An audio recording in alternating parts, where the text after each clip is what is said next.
Live from CGTN Beijing, this is Asia Today. Hello everyone, thank you so much for joining us on Zhong Shi. It's 7 p.m. here in Beijing and 4:30 p.m. in Colombo, Sri Lanka, where we begin. Coming up on Asia Today. Ranil Wickremesinghe is sworn in as Sri Lanka's new president, but he still faces opposition from protesters. 中方已多次表明坚决反对。 China reiterates its stance of resolutely opposing U.S. House Speaker Nancy Pelosi's visit to Taiwan as Biden casts doubt on the trip. Involvement in human rights violations. And the United Nations releases a report of hundreds of rights violations in Afghanistan. We'll look at the reaction from the Taliban.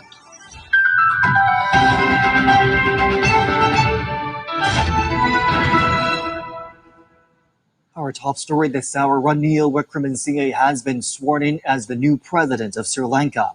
He had been prime minister since May. He received 134 votes in parliament on Wednesday, 52 more than his nearest rival. He was declared acting president last week after his predecessor Gotabaya Rajapaksa fled the country amid violent unrest.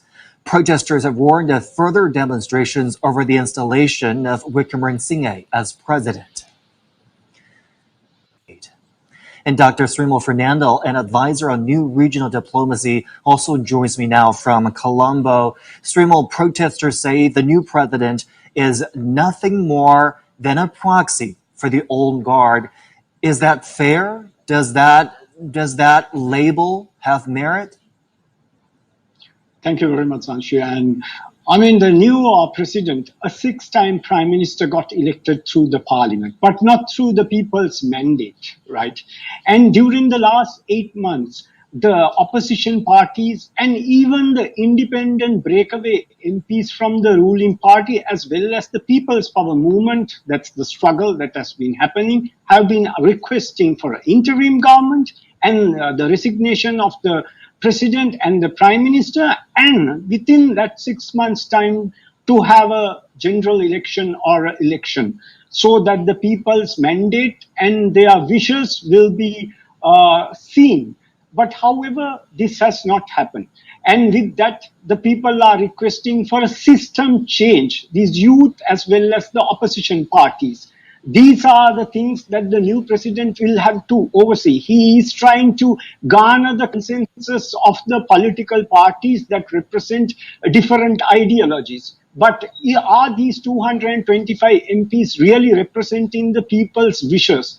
It's questionable, because with the People's Struggles movement that is basically backed up by around 1,000 trade unions, major political parties representing the government side, independent groups, as well as the opposition parties, and ordinary citizens, due to their situation on this economic crisis. So the system change is required. So the new president, which has a mandate till November 2024, he can, if he wants, he can go for a general election within the next 6 months, not a presidential election. But these are checks and balances that the new administration will have to go through if they want to garner the confidence and the credibility as a new government. So that's what I can say from the situation. You know, Wickremesinghe, he is a veteran politician, a six-time former prime minister, as you said just now.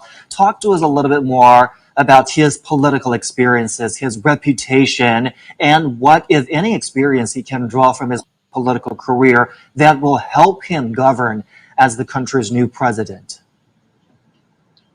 Under the Sri Lanka 1978 Republican Constitution, Honorable Prime Minister Ranil Wickremesinghe started his journey as a politician in the parliament. He was a former education minister, as well as he was 6 times prime minister under several executive presidents. He saw as a politician, as well as a cabinet minister and as a prime minister, he experienced the situation that was unfolding in Sri Lanka during the Sri Lanka Civil War. And also, he was a key personality in brokering a ceasefire between the rebel leaders as well as the government in 2002. And he has wide experience in dealing with foreign counterparts and neighboring nations and bigger, greater nations. Also, with his wide experience in politics, now he has come up as an interim. He came as an interim prime minister as well as an interim president. Now appointed as the 8th executive president, he has to deliver and take this country out of this economic crisis, bring the politically volatile nation into stability, bring down inflation down from 70% to 15% in the next couple of months, find $6 billion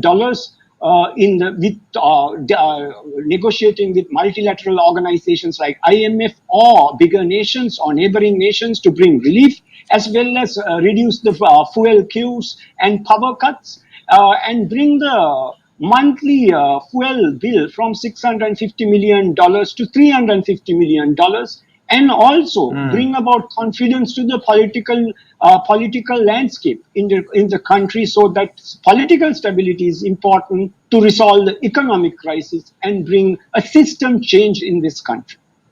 He certainly has lived and worked through some tumultuous times in Sri Lanka. The challenges now are new and probably of a different nature. We will continue to watch. We will continue to see how he will move the country forward now that he is in a very different office. Dr. Srimal Fernando, we thank you so much for your expertise and analysis.